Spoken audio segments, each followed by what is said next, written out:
Sreerangan Gadgil report വന്നിട്ട് അനേകം പ്രതിഷേധ പ്രകടനങ്ങൾ നേരിട്ട് കണ്ടിട്ടുണ്ട്.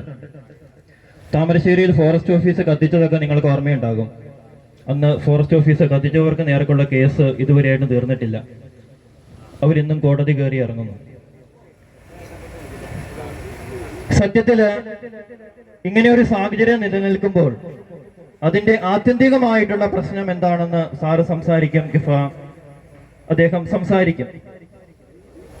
നിയമ ഭേദഗതിയാണ് നമുക്ക് ആവശ്യം. നിയമത്തിൽ ഒരു ഭേദഗതി വന്നില്ലെങ്കിൽ ഇവിടെ എന്ത് ചെയ്തിട്ടും ഒരു കാര്യവുമില്ല. നിങ്ങൾക്കറിയാം, കഴിഞ്ഞ ദിവസം പുലിയെ പിടിച്ചു. പുലിയെ ഈ ജില്ലയിൽ തന്നെ തുറന്നു വിടണം എന്നുള്ളതാണ് അതിന്റെ നിയമം എന്ന് എനിക്ക് മനസ്സിലാക്കാൻ സാധിച്ചത്. അതുകൊണ്ട് ഫോറസ്റ്റ് ഓഫീസേഴ്സിന് എന്ത് ചെയ്യാൻ സാധിക്കും? അവർക്ക് അതിനെ മറ്റൊരു സ്ഥലത്ത് പോയി വിടണമെന്ന് ആഗ്രഹമുണ്ടെങ്കിൽ പോലും സാധിക്കത്തില്ല. ഈ ജില്ലയിൽ തന്നെ വിടാൻ സാധിക്കത്തുള്ളൂ. ഇതാണ് അതിന്റെ അവസ്ഥ. പരിസ്ഥിതി നിയമം ഭേദഗതി വരുത്താതെ ഇവിടെ ഒരു കടുവയും എങ്ങോട്ടും പോകില്ല, ഒരു പുലിയും എങ്ങോട്ടും പോകില്ല. ഇനി ആ കടുവയെ പിടിച്ചാലും പുലിയെ പിടിച്ചാലും ഈ ജില്ലയിൽ തന്നെ കൊണ്ടു വിടുകയാണെങ്കിൽ അതുകൊണ്ട് എന്ത് കാര്യം?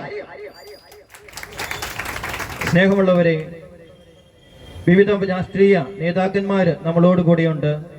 ഇടത് വലത് കേന്ദ്ര സർക്കാർ രാഷ്ട്രീയ നയങ്ങൾ എല്ലാവരും നമ്മളോട് കൂടിയുണ്ട്. അവര് ഐക്യദാർഢ്യം പ്രഖ്യാപിക്കുന്നു.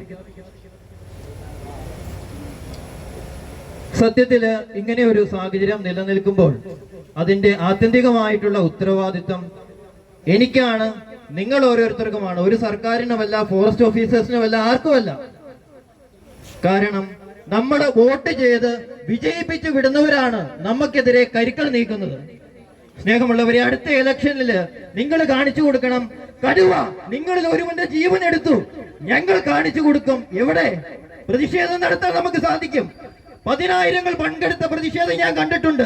അതൊക്കെ അടങ്ങി തീർന്നു. ഗാഡ്ഗിൽ കസ്തൂരിരംഗൻ റിപ്പോർട്ട് ഇന്നും തുടരുന്നു. ബഫർ സോൺ ഏരിയകൾ വിസ്തൃതി കൂട്ടുന്നു.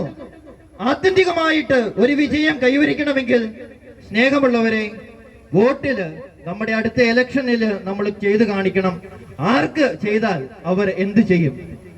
ഇടത് നമുക്ക് വേണ്ടി സഹകരിക്കുമോ? വലത് സഹകരിക്കുമോ? കേന്ദ്ര സർക്കാർ സഹകരിക്കുമോ?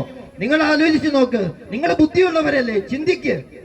അതിനനുസരിച്ച് നിങ്ങളുടെ കരുക്കൾ നീക്ക്. നിങ്ങളുടെ കയ്യിലുള്ള ഏക ആയുധം പ്രതിഷേധം മാത്രമല്ല, നിങ്ങളുടെ വോട്ടാണ് എന്നുള്ള കാര്യം നിങ്ങളുടെ ഓർമ്മയിൽ ഞാൻ പെടുത്തുന്നു. ഈ സമരസമിതിക്ക് എല്ലാ